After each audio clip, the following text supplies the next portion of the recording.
These are this afternoon's top stories. Prime Minister Harris delivers keynote address at Commonwealth Business Forum in Malta. Guyanese bauxite firm told to get its act together on labor infractions. And Francois Hollande asks Putin for help in fighting ISIS. Good afternoon and welcome to the ZIZ Midday Newscast. Today is Friday, November 27th, 2015. I am J.D. Keynes. We begin with news on the local scene. When Prime Minister Dr. the Honorable Timothy Harris delivered the keynote address at the Commonwealth Business Forum in Malta, he highlighted the opportunities available in St. Kitts and Nevis for investors in the key economic sectors of tourism, manufacturing, financial services, and agriculture. According to his press secretary, Clayton Phillip, Dr. Harris drew attention to the many challenges facing the Caribbean, particularly St. Kitts and Nevis, including climate change, high indebtedness, and declining access to soft loans. However, he reportedly mentioned that, quote, the local macroeconomic environment in St. Kitts and Nevis is showing signs of improvement, that inflation remains low, private sector confidence is growing, and that St. Kitts and Nevis is projected to grow by 5% this year. ZIZ News understands that while in Malta, Dr. Harris met with representatives from the Queen's Diamond Jubilee Trust Foundation, an organization working to assist government in fighting avoidable blindness and mentoring of young leaders. According to a release, Dr. Harris encouraged the foundation to deepen its relationship with St. Kitts and Nevis to bring relief to persons suffering from diabetes-related eye conditions and to offer training to our young people. I mean the teachers, the churches, the civic organizations, the health workers, sports clubs, construction workers, vendors, fishermen, I say everyone. That appeal from Acting Commissioner of Police Stafford Liburd came on Wednesday night when he and representatives from the Defense Force and Customs and Excise Department engaged residents of Newtown at a town hall meeting. While there, Liburd announced that a joint law enforcement team met recently to formulate a plan to ensure a safe and secure festive season. It requires the increases of presence in the community. It will include more vehicular personal stop and searches, more searches of property. We ask that all of you partner with us. Meantime, Commander of the St. Kitts and Nevis Defense Force, Colonel Patrick Wallace, has called on parents, in particular, to do their part to prevent deviant behavior among the youth. Important. Parents must understand that they are parents, that they have an obligation, they have a responsibility to ensure that their children are brought up properly and are well behaved. Speaking on Wednesday, Colonel Wallace said there is a disconnect between some parents and various law enforcement agencies because parents send mixed signals to children who exhibit signs of displaying deviant behavior. The police force and the defense force can do all they can. If parents are not doing their part, it's not going to work. In my experience in the defense force, I've had to deal with parents. And a lot of times they want you to punish their children for them. They are afraid to discipline their children. If the police or the defense force take a certain course of action, and when the child come home, you are pampering the child and making the child feel that, look, you're sorry for him or her, what is the use?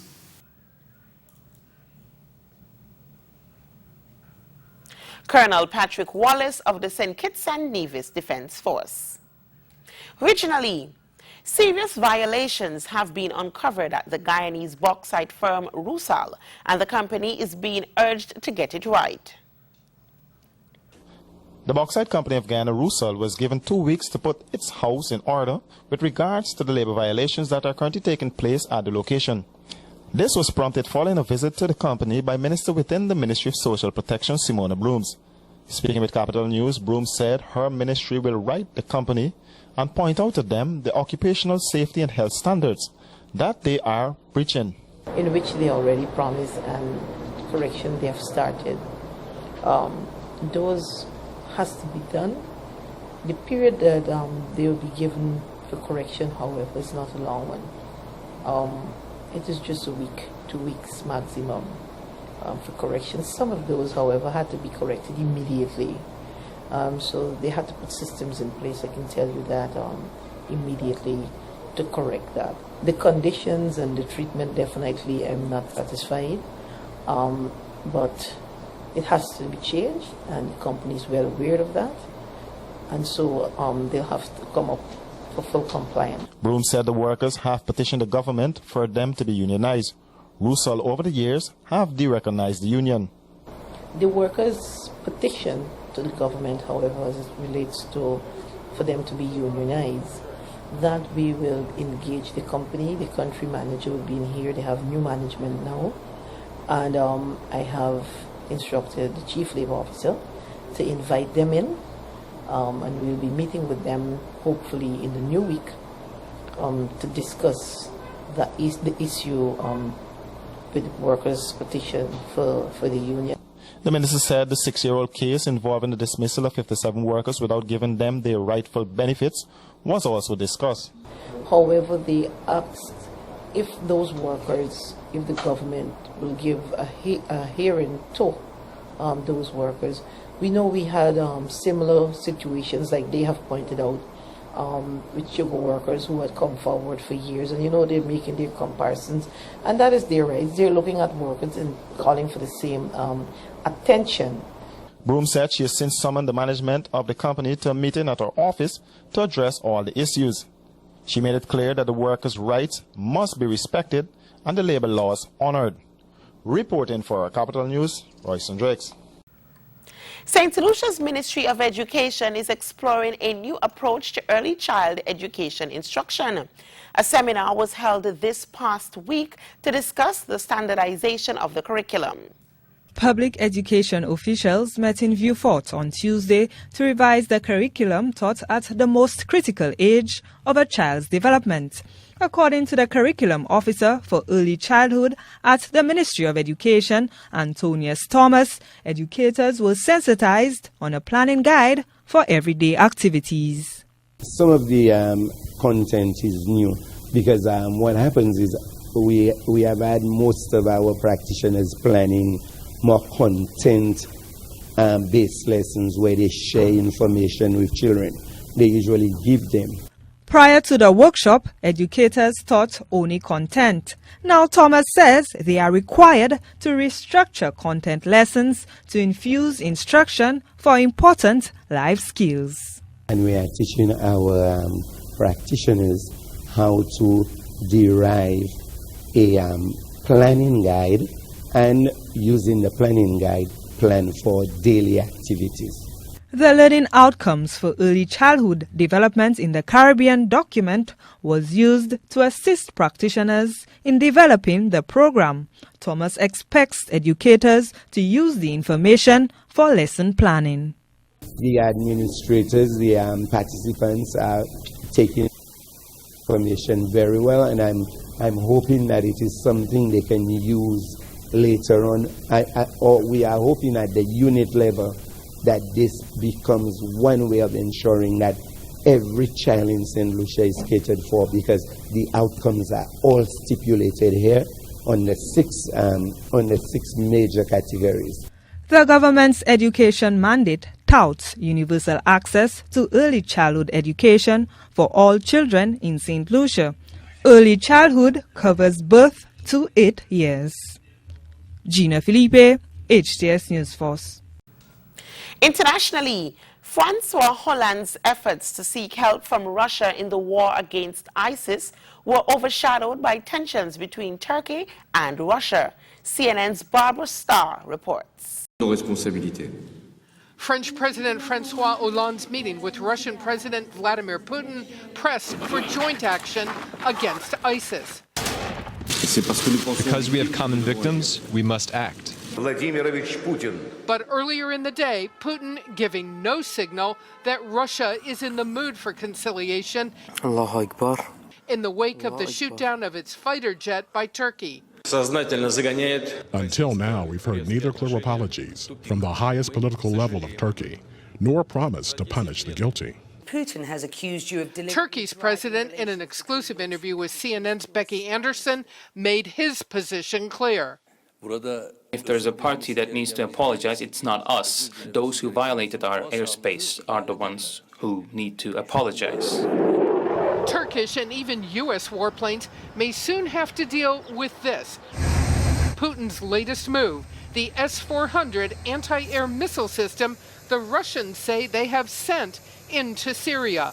Moscow says these are the initial components already arriving in country. If the system becomes fully operational at Latakia Air Base, it will give the Russians the capability to control hundreds of miles of Turkish and Syrian airspace. The Pentagon doesn't believe the system is operational yet, but is watching developments by the hour, a U.S. military official tells CNN. If the Russians activate the S-400, U.S. warplanes may have to start flying with specialized electronic jamming aircraft. It spoofs the missile along with the packages that are on board the fighter aircraft to cause, if a missile does launch, to be confused about the target so it doesn't hit the target. But there is also concern for the safety of U.S. Special Operations troops set to arrive in northern Syria near the Turkish border within days to help fight ISIS. There is worry they could get caught in the middle if Russia and Turkey have further hostilities. In more international news, UNICEF says there are around 125 million child brides in Africa. That's a third of girls married before the age of 18.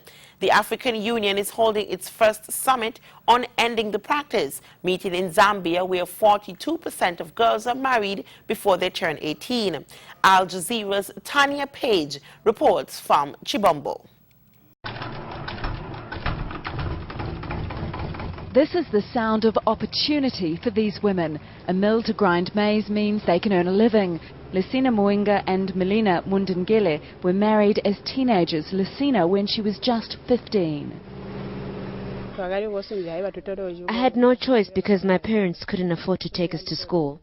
I was just at home doing nothing. I didn't want to get married, but there was no money for school. Although primary school is free in Zambia, secondary school isn't. Widespread poverty means many parents can't afford to pay the school fees, so they marry their daughters off. Lucina and Melina's village is a bit different. An organisation called Plan is teaching them about girl power. Its mill offers an income and a place to teach them about their rights, although that's caused some issues. There are some problems. The children have learned about their rights, and sometimes the demands upon their parents are impossible to meet. When the parents are pushed against the wall, the message isn't welcome. Child brides are more likely to be in abusive relationships, contract HIV and to die during childbirth. Having communities like this buy into the idea of ending child marriage is the first step to stopping it. But the practicalities are far more complex and go way beyond this community's culture, its history and traditions, or even the village borders. The first African Girls Summit on ending child marriage is being held in Zambia. It wants to influence governments across Africa. Some attitudes are swinging towards girl power. It means girls coming together with energy, not the old ladies, just us, because we have the power to change our lives as girls. She's trying to take control of her life by breaking the cycle of poverty so her daughter can stay in school, creating a new tradition for her young family. Taking a look at the weather. It's a hot day in St. Kitts and Nevis, as our weather forecast says the current temperature is 84 degrees Fahrenheit, although it feels like 94. We can expect mostly cloudy conditions with steady temperatures or falling to near 80 degrees Fahrenheit. Winds are southeasterly at 10 to 15 miles per hour. And that brings us to the end of ZIZ's Midday Newscast. Join us this evening for these stories and more in detail. I have been your presenter, JD Keynes. Have a great afternoon.